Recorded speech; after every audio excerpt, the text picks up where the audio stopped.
Hey there, everybody. It's the Nasty One here again, and welcome back to another confessional for L&J Survivor All-Stars over on 10 Gauge. Well, as it's been a while since my last update, as I correctly did predict, I did go home in 10th place. Was voted out 8-2. Both the votes cast for the other person were negated by an idol, which makes 3 idols that went against me throughout the entirety of this season. Well, I've never had such bad luck with those before. But you know what? I am proud of how I played. Instead of being under the radar, I was more vocal. I was more out there. I had my opinions felt by everybody. I talked to more people. I think I improved tenfold over my game in Kalsuk.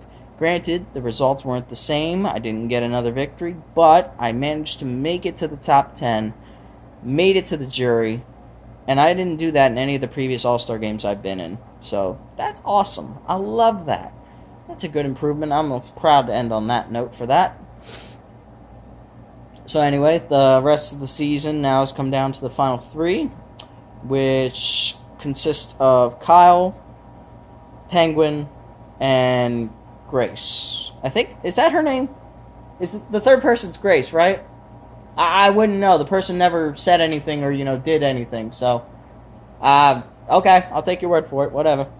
Anyway, so now I have to pick a winner from you guys, but that's going to be a little bit harder than it normally is for me, because this season mirrors the ending of Kalsuk so well, it's terrifying. This is possibly the worst combination we could have gotten for the final 3 out of all 14 players that made the early merge. Good lord, guys. Come on. All the big shot callers are gone. All the big name threats, they're gone. What we have left are the float.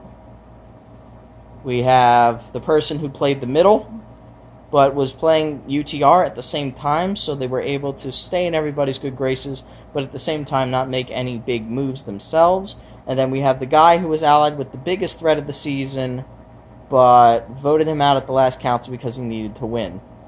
But he doesn't want to come out and say that. Solid. Alrighty.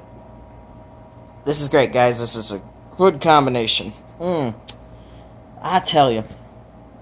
I was expecting more from an All-Star Final Tribal Council. I honestly was. This is really letting me down here. I guess we can start by looking at... What are we going to look at here? There isn't much to look at, honestly. I don't know how I'm going to decide who wins this game, because, let's see. Outwitting, you guys weren't the shot callers, so can't really give you credit for that. Outplaying, you won 2, 1, and 0 challenges all season, so that's not a fair comparison. And socially, I can't really do anything with you guys, because one of you I never talked to, nor did it seem like they were even alive. The second one, we were friends, but you were friends with everybody playing the middle, so that kind of doesn't mean anything. And then the third person, we were at odds the entire season, so shit, I don't really have great insight here. I guess we'll start off with a question for all 3 of you.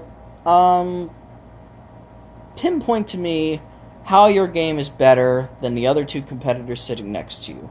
What facet of this game makes you more deserving to win this season than your other 2 competitors in the 3 standard Survivor categories? Outplay, outwit, and outlast. That's an easy question. And then I want you guys to name... Actually, you know what? Let's not do that one. I want you guys to go down each of the jury members and say one good thing about their game and one bad thing about their game. And then ultimately explain why this person left where they did. I think that's a fair question for you guys. I want to see what you guys think of us as compared to myself. And I think the person who matches my thoughts more precisely is going to get my vote. Because there's no standout player here who is like a sure shot to get my vote. Because, let's be honest, there's not a lot of game moves here for me to vote for.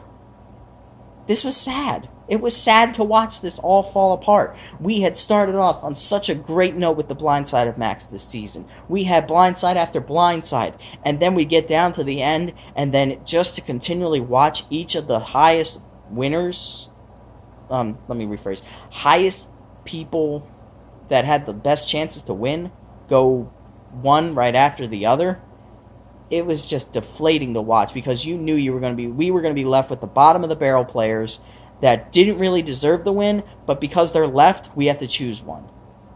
Frankly, that's not fair for an all-star season, and this sucks. Hopefully your guys' explanation will change my mind, because right now, I ain't seeing too much to go on, and that's coming from a nice guy such as myself.